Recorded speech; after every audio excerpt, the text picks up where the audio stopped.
Are you thinking of investing back in the UK property market, but overwhelmed with the different strategies which are available? In this video, I'm going to talk about the three main investment strategies that most people have heard of and what I consider to be the best strategy for people looking to invest remotely back into the UK.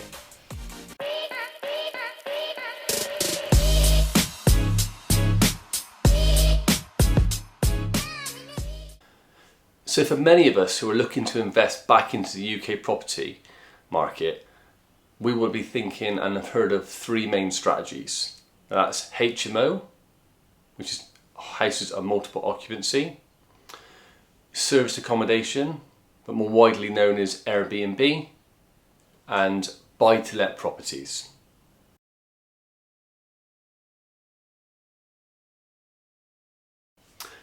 So houses of multiple occupancy are essentially where you look to let the property out on an individual room basis as opposed to letting the property out to a single tenant.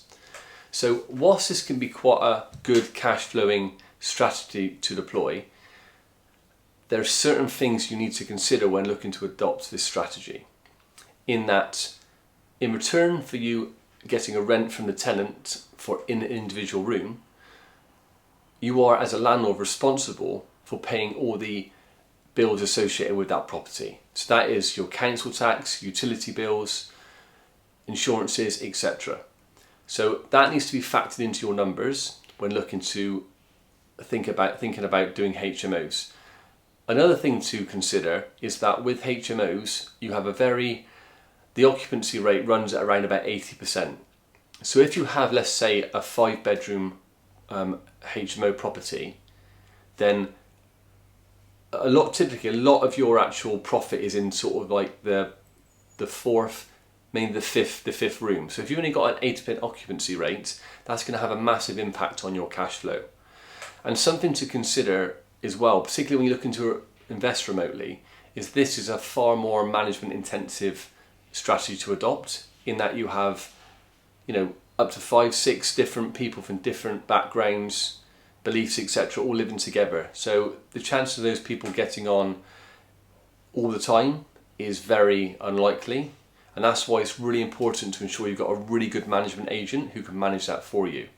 Now, speaking to and knowing a lot of people who have HMOs, this is something which is quite hard to come by. I'm not saying it's impossible to find, but typically these sort of management agents are not quite as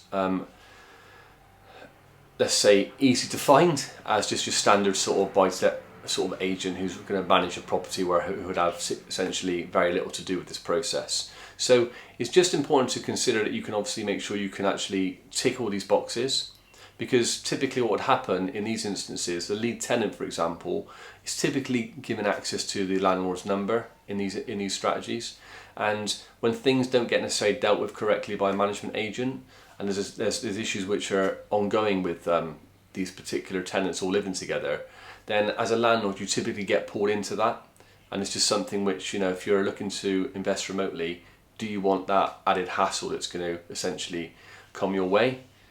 If you were necessarily on the ground in the UK, then potentially you could look to go and resolve those issues in person, whereas having to maybe do that and fly back to the UK is not necessarily going to be, accessible for the majority of us. So again, HMOs is a great strategy to be deployed, but I think there's just factors you need to consider, and particularly when you're looking to invest remotely, there's more things you need to be looking at rather than just looking at it from a pure, high cash flowing strategy.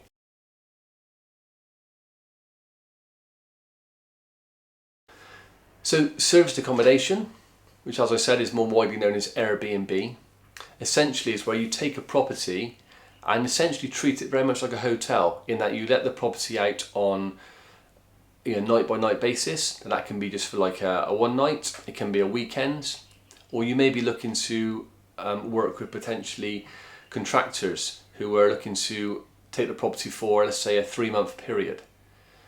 But again, with this strategy, this can be a good cash flow and make a good profit essentially.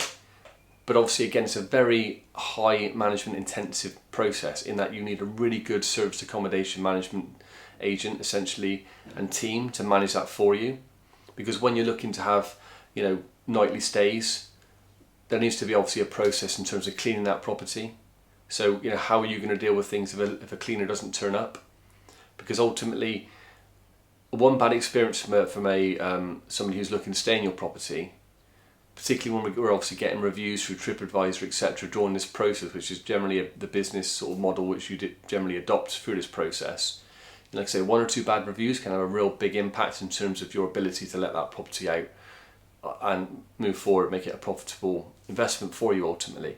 So again, I think a great strategy to adopt if you ultimately have a really good service management sort of agent that you can rely on, that's going to be able to deal with these issues as and when they inevitably arise. For me, most people who are successful in this actual approach typically manage their service accommodations themselves and live in close proximity to that particular property. Now, again, with us living ultimately halfway across the world from the UK, you've got to ask yourself the question, is this something which you'll be happy doing? And do you have people that you can rely on that can essentially jump in and sort of resolve these issues which inevitably will pop up, like I say, during this sort of this process, to ensure that you don't, let's say, then have sort of bad reviews coming on your property and essentially impacting your business model. So it's just factors that you need to really consider when looking to adopt this strategy.